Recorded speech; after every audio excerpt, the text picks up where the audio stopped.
દિયોદર ખાતે બાણ માતાનું વર્ષો જૂનું મંદિર આવેલું છે।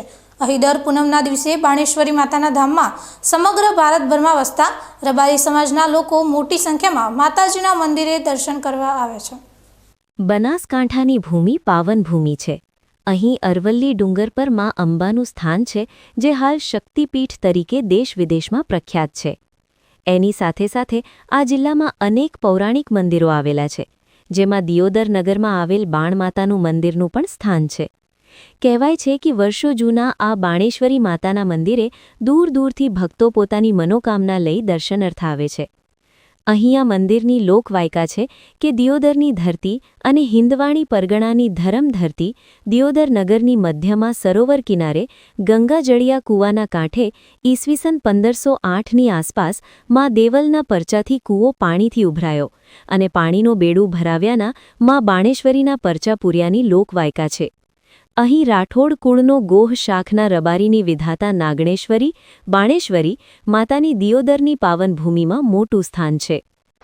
ભાવિ ભક્તોને માં દીકરા આલે એમનું કામ કરે, એમની મનોકામના પૂર્ણ કરે એટલે ભાવિ ભક્તો હોય પૂનમે ભરાય। આપણે પૂનમ 14 પૂનમનો મેળો ભરાય, કેમ કે 14 પૂનમની માતાજીની પ્રતિષ્ઠા જે તે સમય થઈ હતી। 2007 में प्रतिष्ठा थी, 14 पूनम दिवस थी थी। अपना जगजीवनदास बापूरो जे अपना गुरु महाराज थी गया एमनो मोटो भंडारो पण थयो तो वो पण 14 पूनम थयो तो एटले माताजीरो मेळो पण 14 पूनम थाय। अने जे 14 पूनम एमनी पुनमा भरे एमना मां दुख भागे अने दुख दरिये मूकीने आवे अने दरेकनी मनोकामना होय आवे एमनी पूरी थाय। अने बोर्डमां पछी केम के आ मंदिर जे समय बनाव्युं तो बहु बापू जगजीवनदास बापू जे मारा गुरु महाराज थी गया एमने बहु तकलीफों वेठीने मंदिर बनाव्युं अने एमनी माळा तपी पछी आपणा जगजीवनदास बापू आज 2-3 वर्ष पहला समाई गया, जेने समाधि लीधी। आ समाधि एमनी अने मां बाणेश्वरी भक्तों ने आवावाळाने आशीर्वाद के बधारी मनोकामना पूर्ण थाय, बधाय सुखी रहे। अने बधा भावी भक्तों ने के एक बार तमे बधाय दर्शन करवा आओ, एवं नहीं के मारो जे नोगो लूणी ललतुका नावर बाळे जे कुलदेवी लागती एवं नहीं, एक नहीं पण आखो रबारी समाज अने 18 आलम होय आवे। कोई रणुजा गया होय, बीजा गया होय तो वस्ती होय रोकाय, आजूबाजू गमे त्या गया होय आपणो अंशतः 24 कलाक चालू मळे। अने राते 2 वागे आवे तो पण जमाडवारा, केम के अमारा जगजीवनदास बापू एवं कहता कि बेटा आया नावकार चा पाणी खवराया वगर कोई मुकता न। अने बापूए जिस समय अमे जगजीवनदास बापू गुरु महाराज आदेशों पालन कर आवे एमने खवरावा चा पाणी पावा खवरावा अने आवे 24 कलाक अंशतः चालू है। આ મંદિરની એક બીજી પણ લોકવાયકા છે કે દિયોદર ખાતે આવેલા બાણેશ્વરી માતાના મંદિરનો ઇતિહાસ જેમણે લખ્યો છે તે પવિત્ર સંત પુરુષનું પણ અનેરું સ્થાન છે। પવિત્ર સંત પુરુષ જગજીવનદાસ બાપુનો જન્મ પશુપાલનના વ્યવસાય સાથે સંકળાયેલા નોગોહ પરિવારમાં થયો હતો। માતા જહુબેન અને પિતા જેઠાભાઈના ઘરે રાજસ્થાનના જાલોર જિલ્લાના સાંચોર તાલુકાના જોડાદર ગામે થયો હતો। કહેવાય છે કે જગજીવનદાસ બાપુ પોતાની લાડકવાઈ બહેનનો કરિયાવર કરી દિયોદર મુકામે માતાજીના દર્શન કરવા માટે ગયા હતા, જ્યાં દિયોદર ખાતે આવેલા સરોવર કિનારે બાણેશ્વરી કુળદેવી અને માં દેવલના ચંદરવા અને ધજાના ગંગાજળીએ કૂએ દર્શન કર્યા હતા। અહીંયા બાણેશ્વરી મામે જે આવે માનતાઓ લઈને આવે, કોઈ પૂનમ ભરતા હોય, કોઈ પગપાળા આવે, दूर दूर थी आवे, कच्छ काठियावाड़ राजस्थान थी लोको बहु दूर हेरती हेरता हेरता आवे। पण मां बाणेश्वरी एमना दरेक सपना साकार करे, एमनी मनोकामना पूर्ण करे, एमना कामा करे। केम के एवा अनेक मां बाणेश्वरीना अनेक दाखला होय जेने एमने दूध बाजरी दीकरा खूब एमने आल्या है अने जेने वोजिया मेणा भगाया होय तो एमनी मां बाणेश्वरी भगाया होय।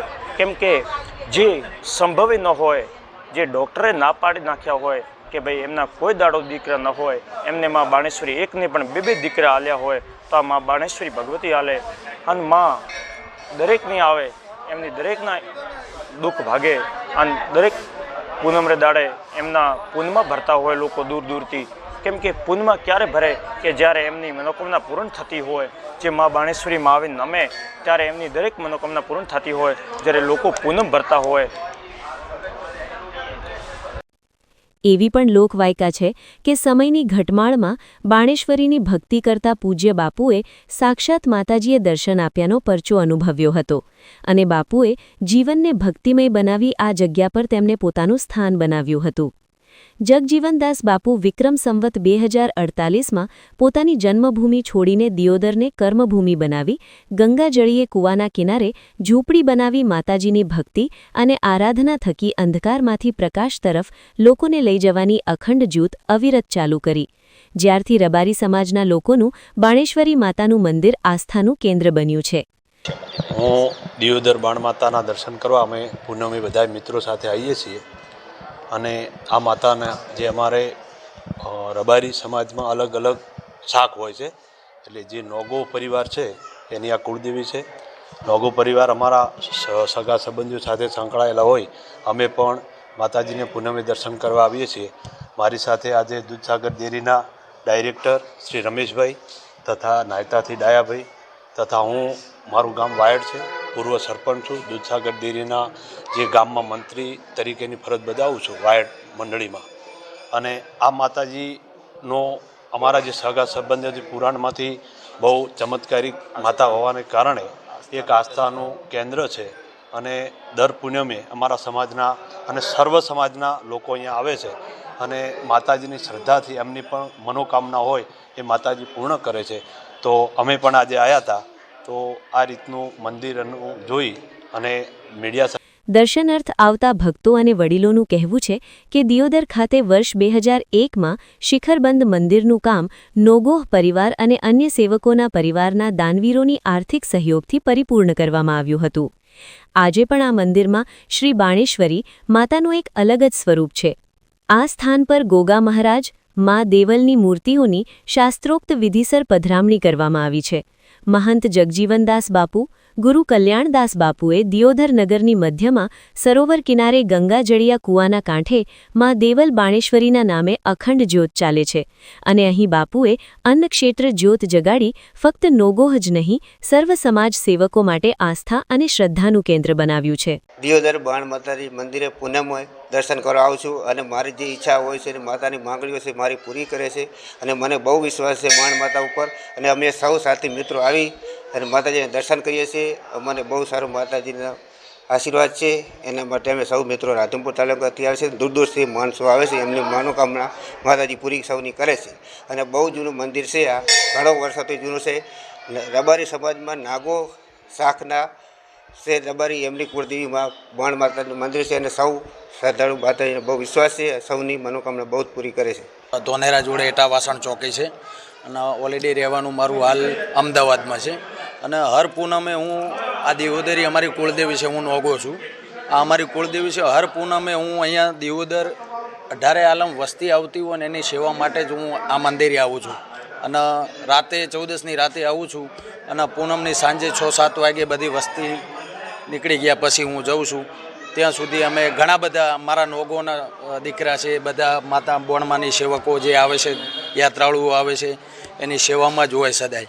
અને ભગવાન માતાજીનો આ બોણેશ્વરી, આ દિયોદરી માતાનો એટલો પણ પરચો છે કે સાહેબ મનમાં જે ધાર્યું હોય. હવે ધારો કે અમે 300-400 કિલોમીટરથી દિયોદરી માતા એ આવીએ છીએ, એટલે કોઈક હશે એટલે ને એનો પરચો હશે એટલા માટે જઈએ છીએ ને, એટલે એનો પરચાનો કોઈ પાર જ નહીં. બહુ પરચો છે. જે પણ મનમાં ધારેલું કોમ હોય, આ દિયોદરી, આ નોગોની બોણ માતા, આ 18 આલમની માતા, જે મોને એની માતા, આ બધાની મનોકામના પૂરી કરે છે. બહુ 24 કલાક, અડધી રાતે તમે આવો, 24 કલાક બાપુનો આવકારો હારો. જગજીવનદાસ બાપુએ બહુ મહેનત કરેલી છે. એમના શિષ્ય નાણદાસ બાપુ છે, એ લોકો માટે, પબ્લિક આવનાર જાવનાર માટે, બધા માટે રાત દાડો ખડે પગે ઊભા હોય. બહુ સેવા, ખાવા પીવાનું સદાવરત ચાલુ જ રહે. રાતના 2 વાગે આવો તોય તમને ખવરાયા સિવાય ના મૂકે.